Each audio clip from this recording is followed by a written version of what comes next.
Hi friends, இன்றைக்கி நம்மளோட video பதிவில் என்ன பார்க்க போகிறோன்னா, யூனிட் 7ல் தமிழ் அறிஞர்களும் தமிழ் தொண்டும் அப்படிங்கிற பகுதியிலேருந்து தேவநேய பாவாணர் அவர்களை பற்றி தான் பார்க்க போகிறோம். ரொம்ப ஒரு முக்கியமான ஒரு தமிழ் அறிஞர் அவர் தேவநேய பாவாணர். அவரை பற்றி நம்மளுடைய பழைய புத்தகத்தில் தெளிவாக கொடுத்துருப்பாங்க. ரொம்ப குட்டி லெசன் தான், ஆனால் ஒவ்வொரு லைனுமே ரொம்ப இம்பார்ட்டண்ட்டாக இருக்கும். அந்தளவுக்கு நிறைய விஷயங்களை அதில் புதைச்சி வச்சுருப்பாங்க. புதிய புத்தகத்தில் பார்த்தோன்னா 9th ஸ்டாண்டர்டில் சொல்வளம் அப்படிங்கிற லெசன் இருக்கும். அது நம்மளுடைய பாவாணர் எழுதின ஒரு கட்டுரையிலேருந்து எடுத்து அந்த பாடப்பகுதி கொடுத்துருப்பாங்க. ஸோ இவரை பற்றி சொல்லிக்கிட்டே போகணுன்னா நிறைய விஷயம் நம்ம தமிழுக்காக பண்ணியிருக்கிறாரு. அந்தளவுக்கு ரொம்ப ஒரு தமிழ் ஆளுமையில் நம்ம படிக்க வேண்டிய தெரிஞ்சுக்க வேண்டிய ஒரு தமிழறிஞர் நம்மளுடைய தேவநேய பாவாணர் அவர்கள். ஸோ வாங்க இந்த லெசனில் என்ன சொல்கிறாங்க அவரை பற்றி அப்படிங்கிறத தெளிவாக தெரிஞ்சுக்கலாம். ஒரு நாள் பாவாணர் அவர்கள் பால் வாங்கிறதுக்காக நடந்து போயிட்டு திரும்ப வரும்போது ஒரு மிதிவண்டிக்காரர் என்ன ஆச்சு அப்படின்னா அவர் இடிச்சிடுறாரு. அப்போ அந்த மிதிவண்டியில் வந்துட்டுருக்கிறவர் என்னென்னா, ஐயா என்னை மன்னிச்சிருங்க ஐயா அப்படின்னு சொல்கிறாரு. அப்போ நம்மளுடைய பாவாணர் கையில் காயம் ஆயிடுச்சு, கை காலெல்லாம் காயம் ஆகிட்டு பாலெல்லாம் சிந்திடுச்சு. ஆனால் அந்த சமயத்தில் கூட நம்ம பாவாணர் அவர்கள் அதை பற்றி கொஞ்சம் கூட பொருட்படுத்தாமல் அந்த மிதிவண்டிக்காரரை பார்த்து, ஐயா இந்த மன்னிப்பு அப்படிங்கிற வார்த்தை நம்ம தமிழ் சொல்லே கிடையாது, அது உருது மொழி சொல்லு. நீங்கள் அதுக்கு பதிலாக நம்ம தமிழில் இருக்கிற பொறுத்துக்கொள்க அப்படிங்கிற வார்த்தையை பயன்படுத்தினீங்கன்னா ரொம்ப நல்லாயிருக்கும் அப்படின்னு சொல்லிட்டு, அந்த ஒரு கஷ்டமான ஒரு வேளையிலையும் நம்ம தமிழ் மீது இருந்த அந்த பற்றை ரொம்ப அழகாக அற்புதமாக இந்த ஒரு நிகழ்வு சொல்லியிருப்பாங்க. ஸோ இதில் என்ன கேட்கலாம் அப்படின்னா, மன்னிப்பு அப்படிங்கிறது எம்மொழி சொல் அப்படின்னா உருது மொழி சொல். அதற்கு இணையான தமிழ் சொல் எது அப்படின்னு கேட்டோன்னா பொறுத்துக்கொள்க அப்படிங்கிறது தான் அதுக்கு இணையான தமிழ் சொல். ஸோ இவ்வளோ தான் இந்த பேராகிராஃபில் இருக்கிற கொஷின்ஸை. அடுத்த பேராகிராஃப் ஃபுல்லுமே கொஷின்ஸ் தான். தமிழின் தொன்மையை உலகறிய செய்தவர் கால்டுவெல். தனித்தமிழுக்கு வித்திட்டவர் பரிதிமாற் கலைஞர். தமிழை தழைக்க செய்த செம்மல் மறைமலை அடிகள். தமிழை ஆளென வளர்த்து மாண்புற செய்தவர் தேவநேய பாவாணர். அதாவது தமிழோட தொன்மையை அதனுடைய பழமையை எப்படி உருவாச்சு, அதுக்கு எவ்வளோ விஷயங்கள் இருக்குது அப்படிங்கிறத உலகம் முழுக்க சொன்னவர் ஒரு வெளிநாட்டுக்காரர். யாருன்னா கால்டுவெல் தான். ஸோ வெளியில் கூட போயிட்டு கணத்துக்குள்ளேருந்து கூட அவர் சொல்லியிருக்கலாம் இந்த உலகத்துக்கு. ஸோ கால் பண்ணி கூட அவர் சொல்லியிருக்கலாம், இந்த தமிழோடைய அருமை பெருமைகளை சொல்லியிருக்கலாம். உலகம் முழுக்க அதோடைய தொன்மையை பரப்ப செய்தவர் ஒரு வெளிநாட்டுக்காரர் ஒரு கால்டுவெல். கண்டிப்பாக இது மறக்காது அப்படின்னு நினைக்கிறேன். சும்மா உங்கள் ஞாபகத்துக்காக தான் இந்த மாதிரி சொல்கிறேன், வேறு ஒன்றும் இல்லை. அதுக்கப்புறம் பார்த்தோன்னா தனித்தமிழுக்கு வித்திட்டவர் யார் அப்படின்னா நம்மளுடைய பரிதிமாற் கலைஞர். வித்து அப்படின்னா விதை. ஸோ தனித்தமிழை வளர்க்கணும் அப்படின்னா முதல்ல விதை போட்டவர் யார், நம்மளுடைய பரிதிமாற் கலைஞர். அதுக்கு தண்ணி ஊற்றி தழைக்க வளரணும் அப்படின்னு நினச்சவர் நம்மளுடைய மறைமலை அடிகள். அதை மரமாக வளர்ந்து நிற்கணும் மாண்புற செய்யணும்னு நினச்சவர் நம்மளுடைய தேவநேய பாவாணர். ஸோ தனித்தமிழுக்கு வித்திட்டவர் பரிதிமாற் கலைஞர், தமிழை தழைக்க செய்தவர் மறைமலை அடிகள், ஆளென வளர்த்து மாண்புற செய்தவர் தேவநேய பாவாணர். கண்டிப்பாக இது மறக்காதுன்னு நினைக்கிறேன். அதுக்கப்புறம் பார்த்தோன்னா நம்மளுடைய பாவாணர் அவர்களுக்கு நிறைய பெயர்கள் இருக்குது. அது சிலது மட்டும் இங்கே கொடுத்துருக்காங்க. மொழி ஞாயிறு, செந்தமிழ் ஞாயிறு, தேவநேய பாவாணர் தனித்தமிழ் ஊற்று, இலக்கிய பெட்டகம், இலக்கண செம்மல், தமிழ்மானங் காத்தவர் அப்படிங்கிறத ரொம்ப அழகாக சொல்லியிருக்காங்க. இதில் பார்த்தோம் அப்படின்னா கவிஞாயிறு நேற்று பார்த்தோம், அது யார் அப்படின்னா நம்மளுடைய தாராபாரதி அவர்கள். ஸோ செந்தமிழ் ஞாயிறு, மொழி ஞாயிறு பார்த்தோம் அப்படின்னா நம்மளுடைய பாவாணர் அவர்கள். ஸோ இந்த பாயிண்ட்டை கொடுத்து கூட கொஷினாக கேட்கலாம். தமிழர் நலம் காப்பதே உயிர் மூச்சாக கொண்டவர் யாருன்னு 4 ஆப்ஷன்ஸ் கொடுக்குறாங்க அப்படின்னா அதில் பாவாணர் தான். ஸோ தமிழையும் தமிழர்களுடைய நலத்தையும் அவரோட மூச்சாக கொண்டு செயல்பட்டவர் யார் அப்படின்னா நம்மளுடைய பாவாணர். ஸோ இந்த 2 பேராகிராஃபுமே கொஷின்ஸு. தனித்தமிழ் ஊற்று, தமிழ்மானம் காத்தவர், இலக்கண செம்மல், இலக்கிய பெட்டகம், மொழி ஞாயிறு, செந்தமிழ் ஞாயிறு. ஸோ இத்தனையும் இருக்குது. தமிழர்களையும் தமிழையும் தன்னுடைய உயிர் மூச்சாக கொண்டவர் தேவநேய பாவாணர் அவர்கள். ஸோ அடுத்த பேராகிராஃபில் போகலாம். உலக முதன்மொழி தமிழ். இந்திய மொழிகளுக்கு மூலமும் வேரும் தமிழ். திராவிட மொழிகளுக்கு தாய்மொழி தமிழ் என வாழ்நாள் முழுவதும் ஆய்வு செய்து நிறுவிய செம்மல் தேவநேய பாவாணர். நீங்கள் என்ன வேணால் யார் வேணால் சொல்லிக்கோங்க, ஆனால் உலகத்தில் ஃபஸ்ட்டு தோன்றின மொழி என்னுடைய தமிழ் மொழி தான். இதுதான் எல்லா இந்திய மொழிகளுக்கும் ஒரு வேராக இருந்தது. இதுதான் ரூட். ஸோ திராவிட மொழிகளான நம்மளுடைய மலையாளம், கன்னடம், தெலுங்கு இதுக்கு எல்லாமே வந்துட்டு தாயாக இருந்தது நம்மளுடைய தமிழ் மொழி தான் அப்படிங்கிறத உறுதி செய்கிறதுக்காக தன்னுடைய வாழ்நாள் இறுதி மூச்சு இருக்கிற வரைக்குமே ஆய்வு செஞ்சுக்கிட்டு இருந்த செம்மல் யார் அப்படின்னா நம்மளுடைய தேவநேய பாவாணர். அது மட்டும் இல்லாமல் அது மூலிமா ஒரு விஷயம் வந்துட்டு அவர் பாவாணரோட இரு கண்களை அவர் எதை நினைக்கிறார் அப்படின்னா, உலகின் முதல் மாந்தன் தமிழன், தமிழன் தோன்றிய இடம் குமரிகண்டம் என்பதும் மொஹஞ்சதாரோ ஹரப்பா நாகரிகம் பழந்தமிழ் நாகரிகமே என்பதே பாவாணரது ஆய்வுப்புலத்தின் இரு கண்கள். அவரோட ரிசர்ச் பேப்பரோட 2 கண்கள் அப்படிங்கிறது என்னென்னா, உலகத்தில் முதல்ல தோன்ற இடம் தமிழன் தான். அவன் தோன்றிய இடம் எது அப்படின்னா நம்மளுடைய குமரிக்கண்டம் தான். அது மட்டும் இல்லாமல் இப்போ நீங்கள் பேசிகிட்டு இருக்கீங்க இல்லையா ஹரப்பா நாகரிகம் அப்படின்னு சொல்லிட்டு, அந்த இடத்துல இருந்த மனுஷன் எங்களுடைய பழந்தமிழர் தான் அங்கே இருந்தான் அப்படிங்கிறது தான் அவருடைய ஆய்வு கட்டுரையாக இருந்துச்சு. அது மட்டும் இல்லாமல் அவர் வந்துட்டு இன்னொரு விஷயத்தை ரொம்ப அழகாக சொல்லியிருக்கிறாரு. தமிழை வடமொழி வல்லாண்மை இன்றும் மீட்பதற்காகவே இறைவன் என்னை படைத்தான் அப்படின்னு சொல்கிறாரு. நிறைய வடமொழி வார்த்தைகள் வந்துட்டு கலந்து தமிழ் வந்து ரொம்ப ரொம்ப கெட்டு போச்சு அப்படிங்கிறதுனால அதை காப்பாற்றணும் வடமொழிக்கிட்ட இருந்து அப்படிங்கிறதுக்காக தான் கடவுள் என்னை அமைச்சிருக்கிறாரு இந்த இடத்துக்கு அப்படின்னு சொல்லிட்டு சொல்கிறாரு. ஸோ உலகின் முதல் மாந்தன் தமிழன், தமிழன் தோன்றிய இடம் குமரிக்கண்டம், மொஹஞ்சதாரோ ஹரப்பா நாகரிகம் பழந்தமிழ் நாகரிகமே அப்படிங்கிறது பாவாணரோட ஆய்வு புலத்தோட இரு கண்கள். இதை கூற்று காரணம் அப்படிங்கிற கொஷினாக இதை கேட்குறதுக்கு வாய்ப்புகள் இருக்குது. ஸோ நம்ம பாவாணர் அவர்களை பற்றின ஒரு பாக்ஸில் கொடுத்துருக்காங்க. அவருடைய பெற்றோர் ஞானமுத்து பரிபூரணம், அவருடைய ஊர் சங்கரன் கோவில். கல்வி வந்து பார்த்தோன்னா பண்டிதர் படிச்சிருக்கிறாரு, புலவருக்கு படிச்சிருக்காரு, வித்வானுக்கு படிச்சிருக்காரு, முதுகலை தமிழ் BOLக்கு படிச்சிருக்காரு. BOLனா பேச்சுலர் ஆஃப் லேர்னிங், அதுவும் படிச்சிருக்கிறாரு. ஸோ இவருடைய காலம்னு பார்த்தோன்னா 1902 1981, அதாவது பிப்ரவரி 1902 ஜனவரி 1981 வரைக்கும் வாழ்ந்திருக்கிறாரு. இந்த 1981 தான் மதுரையில் நடந்த செம்மொழி மாநாட்டிலையும் அவர் வந்துட்டு அதாவது கலந்திருப்பார். அந்த வருஷமே அவர் இறந்தும் போயிருப்பார். ஸோ இவருடைய சிறப்பு பெயர்கள் இந்த இடத்துல இன்னும் பாருங்கள் 2-3 கொடுத்துருக்காங்க. ஏற்கனவே நம்ம பார்த்துருக்கோம், மொழி ஞாயிறு, இலக்கிய செம்மல் இதெல்லாம் பார்த்துருக்கோம் இல்லையா, அது கூட இதுவும் பாருங்கள். செந்தமிழ் செல்வர் ஏற்கனவே பார்த்துருக்கோம், செந்தமிழ் ஞாயிறு, தமிழ் பெருங்காவலர். இது வந்து கொஷின் டிஎன்பிஎஸ்சியில் கேட்ட கொஷின். தமிழ் பெருங்காவலர் என அழைக்கப்படுபவர் யார்? நம்மளுடைய பாவாணர். ஏன்னா தமிழை காப்பதற்காகவே அனுப்பி வைத்த ஒரு பாதுகாவலனாக தான் அவரை நினச்சிக்கிறாரு. ஸோ தமிழ் பெருங்காவலர். ஸோ மொத்தம் அவருக்கு சிறப்பு பெயர்கள் மட்டும் எத்தனை இருக்குன்னா 174 பெயர்கள் இருக்காமா. ஸோ மறுபடியும் சொல்கிறேன் இந்த பேஜில் இருக்க கொஷின்ஸை. ஸோ மன்னிப்பு அப்படிங்கிறது உருது சொல், அதுக்கு இணையான தமிழ் சொல் பொறுத்துக்கொள்க. தமிழின் தொன்மையை உலகறிய செய்தவர் யார்? கால்டுவெல். அதை தலைக்கச் செய்தவர் மறைமலை அடிகள். அதுக்கப்புறம் அதை ஆளென வளர்த்து மாண்புற செய்தவர் பாவாணர். இவருக்கு இருக்கிற சிறப்பு பெயர்கள்னு பார்த்தோன்னா மொழி ஞாயிறு, செந்தமிழ் ஞாயிறு, இலக்கிய பெட்டகம், இலக்கண செம்மல், தமிழ் மானம் காத்தவர் அப்படின்னு சொல்கிறாங்க. தமிழர்களையும் தமிழையும் தன்னுடைய வாழ்நாள் முழுக்க மூச்சா கொண்டவர், உயிர் மூச்சா கொண்டவர் யாருன்னா நம்மளுடைய பாவாணர்.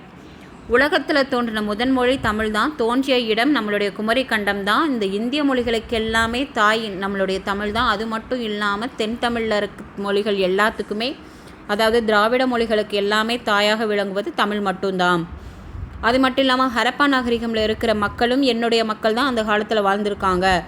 உலகத்தில் தோன்றிய முதன் மாந்தனும் நாங்கள் தான் அப்படின்னு சொல்லிட்டு ரொம்ப அழகாக சொல்கிறாரு. அது மட்டும் இல்லாமல் வடமொழியோட ஆட்சி வந்து நம்மளுடைய தமிழில் கலக்கிறத தடுப்பதற்காக தான் என்னை வந்துட்டு கடவுள் வந்து இங்கே அனுப்பியிருக்கிறாரு அப்படிங்கிறத சொல்கிறாரு. இவருடைய அம்மா அப்பா பார்த்தோம் அப்படின்னா ஞானமுத்து பரிபூரணம். இவர் பிறந்தது பிப்ரவரி 1902 இறந்தது ஜனவரி 1981 வரைக்கும். இவர் படித்த படிப்புகள்னு பார்த்தோன்னா புலவருக்கு படிச்சிருக்காரு, பண்டிதருக்கு படிச்சிருக்காரு, வித்வானுக்கு படிச்சிருக்காரு, முதுகலையில் தமிழ் MA தமிழ் படிச்சிருக்காரு, BOL படிச்சிருக்காரு. செந்தமிழ் செல்வர், செந்தமிழ் ஞாயிறு, தமிழ் பெருங்காவலர். அது மட்டும் இல்லாமல் இவருக்கு மொத்தம் எத்தனை சிறப்பு பெயர்கள் இருக்குது? 174. ஸோ செகண்ட் பேஜில் எல்லாமே 2 இன்சிடெண்ட் கொடுத்துருப்பாங்க. அந்த இன்சிடெண்ட்னால நமக்கு அவ்வளோ மனப்பாடம் பண்ணணும் அப்படிங்கிற அவசியம் இல்லை, டக்குன்னு ஞாபகம் வந்துடும். கோவில்களில் தமிழில் வழிபாடு நடைபெற வேண்டும் எனவும் பிறப்பு இறப்பு தொடர்பான சடங்குகள் யாவும் தமிழில் நடைபெற வேண்டும் எனவும் பாவாணர் வலியுறுத்தினார். இதை ஒரு கொஷினாக கேட்கலாம். கோவில்களில் தமிழில் தான் வழிபாடு நடத்தணும், பிறப்பு இறப்பு தொடர்பான சடங்குகளை தமிழில் தான் நடைபெறணும்னு வலியுறுத்திய தமிழறிஞர் யார் அப்படின்னு கேட்டாங்கன்னா பாவாணர். ஸோ ஒரு இன்சிடென்ட் சொல்கிறாங்க. ஒரு முறை ஆசிரியர் நண்பர் சிலருடன் தாரைமங்கலம், அதாவது தாரமங்கலம், இது மருவூல கேட்கலாம் இந்த கொஷின். தாரைமங்கலம் அப்படிங்கிறது எப்படி வழங்கப்பட்டது அப்படின்னா தாரமங்கலம் என்னும் ஊருக்கு சென்று அங்கே இரவு தங்கிவிட்டு மறுநாள் காலையில் திரும்பினார். அவரை அன்பர் சிலர் சூழ்ந்து கொண்டு ஊர் சென்று வந்ததனை பற்றி கேட்டனர். அவருள் ஒருவர், ஐயா, பகலுணவும் ராவுணவும் எவ்வாறு இருந்தன என கேட்டார். பாவாணர், பகலுணவு பகலுணவாகவும் இரா உணவு, அதாவது ராவுணவு இரா உணவாகவும் இருந்தன என்றார். பகல் உணவு என்பது பகலில் கிடைத்த சிறிதளவு உணவையே அனைவரும் பகுத்துண்ண நேர்ந்தது எனவும், இரா உணவு என்பதில் அனைவரும் உணவின்றி இரவை கழிக்க வேண்டியிருந்தது எனவும் உணர்ந்து கொண்டனர். தமிழ் வளர்த்தால் பசியும் பட்டினியும் பஞ்சாய் பறந்துவிடும் என்று எண்ணியவர் பாவாணர். இது ஒரு கொஷினாக கேட்கலாம். தமிழ் வளர்த்தால், தமிழை நான் வளர்த்துறேன் அப்படின்னா எனக்கான பசியும் பட்டினியும் காணாமல் போயிடும் அப்படின்னு சொன்னவர் யாருன்னா பாவாணர். ஸோ தாரமங்கலத்துக்கு போகிறாரு, அங்கே நைட்டு தங்கிட்டு காலையில் வர்றாரு. அப்போ ஃப்ரெண்ட்ஸ் கேட்கும்போது என்ன சொல்கிறாரு, பகல் உணவில் கிடைச்ச உணவு எல்லாமே பங்கிட்டு சாப்பிட்டாங்க, அப்போ பகலில் உணவு கிடச்சிச்சு. ரா உணவு அப்படிங்கிறது அது இப்படி படிக்கிறார், இரா உணவு இல்லாமல் இருந்த உணவு. ஸோ உணவே இல்லாமல் அங்கே படுத்து உறங்கிய விஷயத்த ரொம்ப அழகாக சொல்லியிருக்கிறார், இலக்கியமாக நல்லா சொல்லியிருக்கிறாரு. அது மட்டும் இல்லாமல் தமிழ் வளர்த்தோம் அப்படின்னா நமக்கு இருக்கிற பசி பட்டினி எல்லாமே மறந்து பஞ்சா போயிடும் அப்படின்னு சொன்னவர் நம்மளுடைய பாவாணர். இன்னொரு இன்சிடென்ட் சொல்கிறாங்க. நீலமலை, அதாவது இப்போ இருக்க நீலகிரி, அங்கே போகிறாரு பாவாணர். அங்கே கிருட்டிணையா அப்படின்னு ஒருத்தர் இருக்கிறாரு. அவர் பாவாணர் மேலே பெரிய ஒரு பற்று கொண்ட ஒரு நபர். அவரோட வீட்டில் தங்கிட்டு காலை உணவு முடிஞ்சோடனே கிருட்டிணையா கிளம்பி போகிறாரு, காட்டுக்கு சென்று திரும்புகிறாரு. அப்போ பார்க்கும்போது நம்மளுடைய பாவாணர் கோடாரியால் விறகு கட்டையை முன்னால் பொழந்துட்டு இருக்கிறத பார்த்துட்டு ஒரு பதில் போய் எண்ணுங்கய்யா, நீங்களாம் இதை செய்யலாமா அப்படிங்கிற மாதிரி கேட்குறாரு. அப்போ கிருட்டிணையா சொல்கிறாரு, ஒன்றும் இல்லை, உண்ட வீட்டுக்கு ஏதாச்சும் நம்ம செய்யணும் இல்லையா, உட்காந்துட்டு சாப்பிட்டுட்டு போகிறது நல்லாவா இருக்கும் அப்படின்னு சொல்கிறாரு. இதுலேருந்து என்ன சொல்கிறாருன்னா, அந்த காலத்தில் கிருட்டிணையா ரொம்ப வாழ்ந்த ஒரு ஃபேமிலி, அவங்கள கஷ்டப்படுத்தக்கூடாது அப்படிங்கிற மாதிரி இந்த இடத்துல அவர் சொல்லியிருக்கிறாரு. So 2 incident. ஒன்று தாரமங்கலம் போய்ட்டு அந்த ராவுணவு, இது பார்த்தோம் அப்படின்னா நீலமலை அப்படிங்கிறது நீலகிரி, இதுவும் மருவூல கேட்கலாம். தேவநேய பாவாணரின் படைப்பு பணி. ஸோ ரொம்ப ரொம்ப முக்கியமான ஒரு பேராகிராஃப்மா.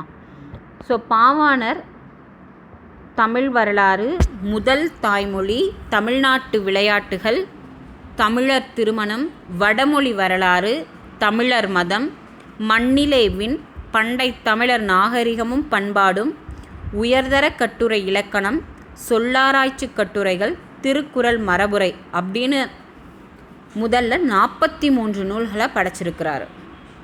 ஸோ அது மட்டும் இல்லாமல் நம்மளுடைய பாவாணர் அவர்கள் சொற்பிறப்பியல் அகர முதலி திட்ட இயக்குனராக பணியாற்றியிருக்கிறாரு. டேட்டோடு கொடுத்துருக்காங்க 8/5/1974. ஸோ ரொம்ப ரொம்ப முக்கியம். அவருடைய சிறப்பு பெயர்கள் 174, அதை ஞாபகம் வச்சுக்கலாம். ஸோ 1974, 8/5/1974. ஸோ சொற்பிறப்பியல் அகரமுதலை திட்ட இயக்குனராக அவர் பணிபுரிஞ்ச, அதாவது பணியமர்த்தப்பட்ட ஆண்டு பார்த்தோம் அப்படின்னா 8/5/1974. அது மட்டும் இல்லாமல் அரசு, நம்மளோட தமிழக அரசு உதவியோட நிறைய அகரமுதலி தொகுதிகளை வெளிக்கொண்டு வராரு. 200க்கும் மேற்பட்ட ஆய்வுக் கட்டுரைகளை எழுதியிருக்கிறாரு.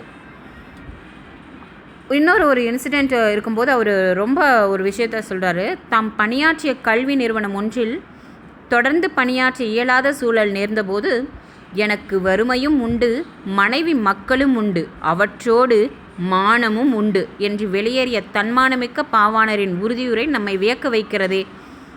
அவர் வறுமையில் வாடினாலும் பணம் கைக்கு கிடைத்தால் நூல்களே வாங்குவார். புலமை செருக்கில்லாமல் மிகவும் எளிமையான வாழ்வு வாழ்ந்தவர். அன்பு கசியும் நெஞ்சத்தில் ஆழமான நன்றி உணர்வு மிக்கவர். இந்த பாயிண்ட் நமக்கு கொஷனாக கேட்கலாம். வறுமையில் வாடினாலும் பணம் கைக்கு கிடைச்சா நூல்கள் மட்டுமே வாங்கக்கூடிய புலவர் யார் அப்படின்னு கேட்டாங்கன்னா நம்முடைய பாவாணர். இதை கேட்கலாம். அதே மாதிரி எனக்கு வறுமையும் உண்டு, மனைவி மக்களும் உண்டு, அவற்றோட மானமும் உண்டு என்ற கூற்றிற்கு சொந்தக்காரர் யார் அப்படின்னா பாவாணர் அவர்கள். ஸோ தேவநேய பாவாணர் பெயரில் வந்துட்டு சென்னையில் இருக்க அண்ணா சாலையில் மாவட்ட மைய நூலகம் செயல்பட்டு வருது. மாவட்ட மைய நூலகம் எங்கே செயல்பட்டு வருது? பாவாணர் பெயரில் சென்னை அண்ணா சாலையில். அது மட்டும் இல்லாமல் இவர் படித்து பணியாற்றிய ராசபாளையத்திற்கு அருகில் முரம்புன்னு ஒரு இடம் இருக்கும். அந்த இடத்துல பாவாணர் கோட்டம் இருக்குது. அது மட்டும் இல்லாமல் முழு உருவச்சிலை, அவர் பெயரில் நூலகமும் அங்கே அமைஞ்சிருக்கு முரம்பு அப்படிங்கிற இடத்துல. அதாவது அவர் படித்து பணியாற்றிய ராசபாளையம் இருக்கு இல்லையா, ராசபாளையம் பக்கத்தில் முரம்பு அப்படிங்கிற இடத்துல பாவாணர் கோட்டம், அவருடைய முழு உருவச்சிலை, அது மட்டும் இல்லாமல் அங்கேயும் ஒரு நூலகமும் இருக்குது. ஸோ அது மட்டும் இல்லாமல் இந்த ஏற்கனவே பார்த்தோம்னா 1981 அவர் இறந்துட்டார் அப்படின்னு சொல்லிட்டு ஜனவரியில். ஸோ மதுரையில் எப்போ நடக்குதுன்னா 5/1/1981 உலகத்தமிழ் மாநாடு நடக்குது. அதில் அவர் பேசின பொருள் பார்த்தோன்னா மாந்தன் தோற்றமும் தமிழ் மரபும். இதுதான் அவர் கடைசியாக பேசின ஒரு சொற்பொழிவாக இருந்துச்சு. அதுக்கப்புறம் அவர் இறந்துட்டார். எப்போ 5/1/1981 அவர் வந்துட்டு பேசியிருக்காரா? இங்கே பாருங்கள் 15, ஒரு 10 நாள் தான் டிஃப்ரென்ஸு. ரொம்ப வருத்தமாக தான் இருக்குது படிக்கும்போது. ஸோ ரொம்ப முக்கியமான ஒரு லெசனு. ஸோ தேவநேய பாவாணர் பேரில் மாவட்ட மைய நூலகம் சென்னையில் எந்த இடத்துலனா அண்ணா சாலையில். அவர் படித்து பணியாற்றிய இடம் வந்து ராசமாபாளையம் முரம்பு. அங்கே என்னென்னலாம் இருக்குன்னா ஒரு நூலகம் இருக்குது, அது மட்டும் இல்லாமல் ஒரு உருவச்சிலை இருக்குது, பாவாணர் கோட்டமும் அங்கே இருக்குது. உலகத்தமிழ் மாநாடு 1981 எங்கே நடந்துச்சுன்னா மதுரையில். எந்த நாள் நடந்துச்சுன்னா 5/1/1981. இப்போ பாவாணர் வந்து உரையாற்றிய அந்த உரைக்கு அந்த ஆய்வுக்கு பேர் என்னென்னா மாந்தன் தோற்றமும் தமிழர் மரபும் அப்படிங்கிற தலைப்பில் வந்து சொற்பொழிவாற்றியிருக்கிறாரு. ஸோ இவர் அகரமுதலை திட்ட இயக்குனராக 8/5/1974 வரைக்கும் இருந்திருக்கிறாரு. நைட்டு 8:05 ஆனால் கூட அவர் வேலை பார்த்துட்டு தான் இருப்பார் திட்ட இயக்குனராக. ஸோ எனக்கு வறுமையும் உண்டு, மனைவி மக்களும் உண்டு, அவற்றோட மானமும் உண்டுன்னு சொன்னவர் நம்முடைய பாவாணர். புலமை செருக்கில்லாமல் எளிமையான வாழ்வு வாழ்ந்தவரும் அவர் தான். வறுமையில் வாடினாலும் கையில் பணம் கிடச்சிச்சு அப்படின்னா புத்தகங்களை மட்டும் வாங்குறவர் நம்மளுடைய பாவாணர் அவர்கள். ஸோ இந்த நூல்கள் வந்து ரொம்ப முக்கியம். இதை தனியாக எழுதி வச்சு நம்ம கதை மாதிரி ஃபார்ம் பண்ணி படிங்க. ஒவ்வொரு தடவை படிக்கிறப்பையும் தெளிவாக ஒவ்வொரு தடவையுமே வாசிங்க ரிவிஷன் பண்ணுறப்ப. ஸோ தனியாக இதோட நூலும் அவருடைய சிறப்பு பெயர்களும் நான் எழுதியிருக்கேன். இருங்க அதையும் பார்த்துடலாம்.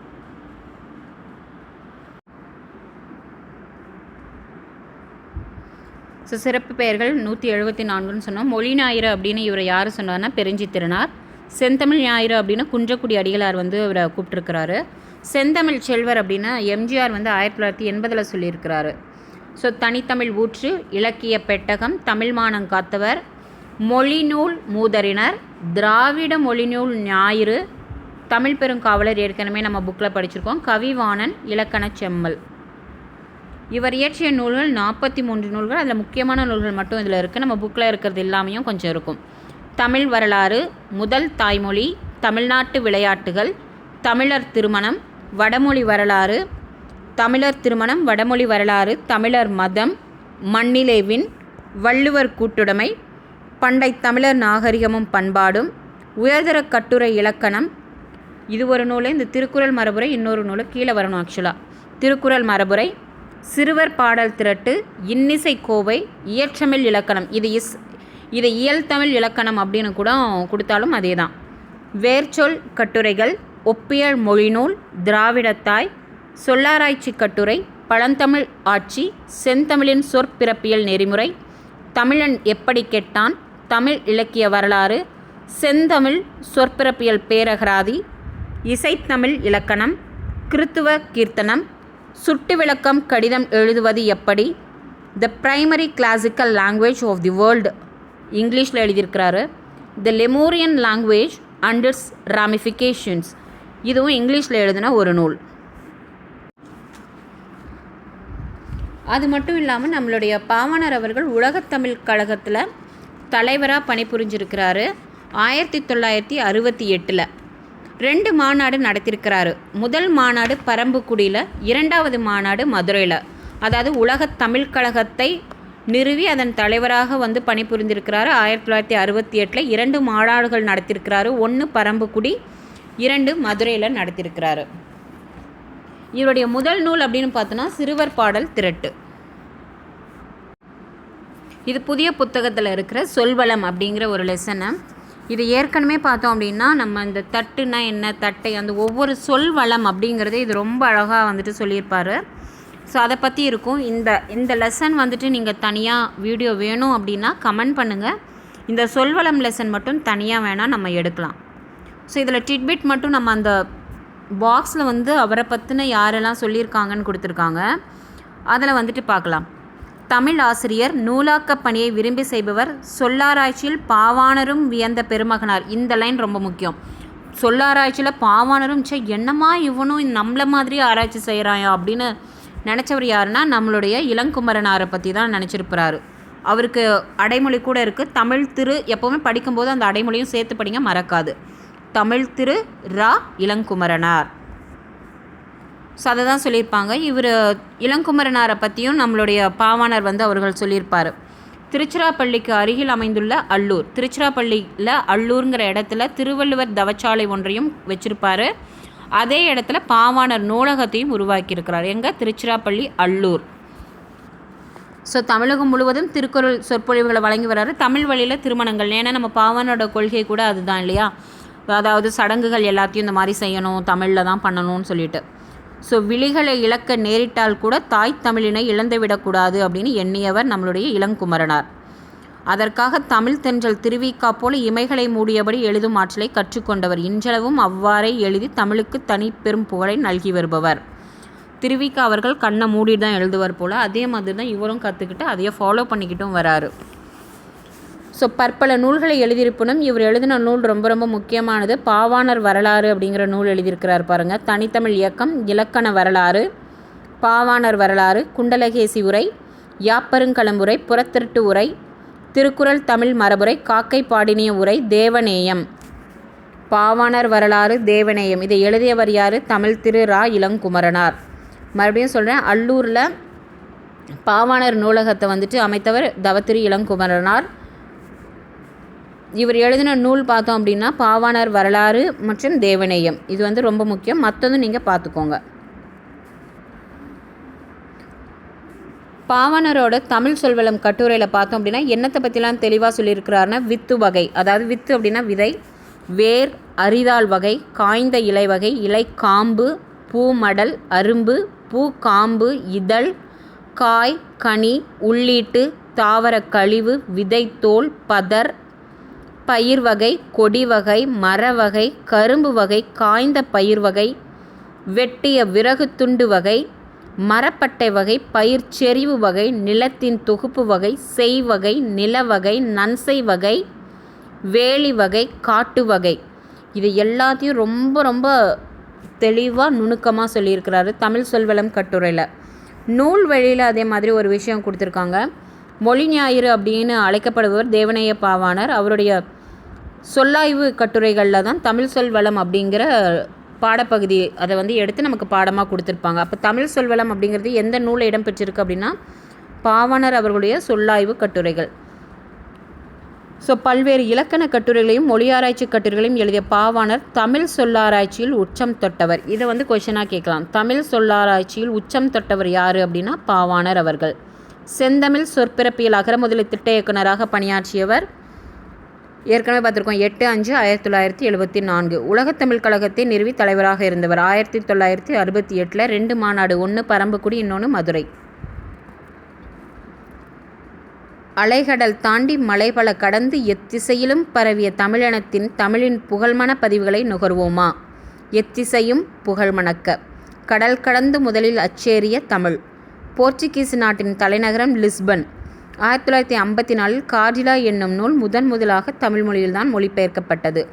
அதாவது போர்ச்சுகீஸ் நாட்டில் லிஸ்பன், அப்படி போர்ச்சுகீஸோட கேபிட்டல் எதுனா லிஸ்பன். அங்கே 1554 கார்டிலா அப்படிங்கிற நூலை வந்துட்டு முதலாக தமிழில் தான் மொழிபெயர்க்கிறாங்க. வேறு எந்த மொழியிலுமே மொழிபெயர்க்கல. ரோமன் வரி வடிவத்தில் அச்சிடப்பட்டது.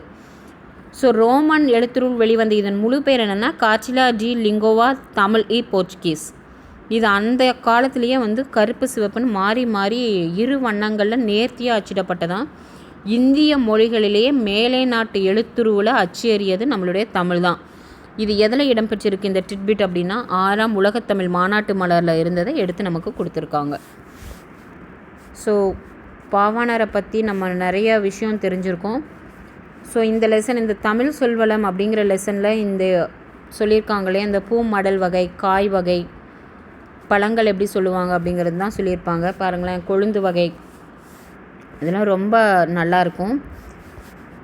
ஸோ ஒரு தடவைக்கு 2 தடவை படிங்க. எதுனா டவுட்ஸ் இருந்ததுன்னா கண்டிப்பாக கமெண்ட் பண்ணுங்கள்.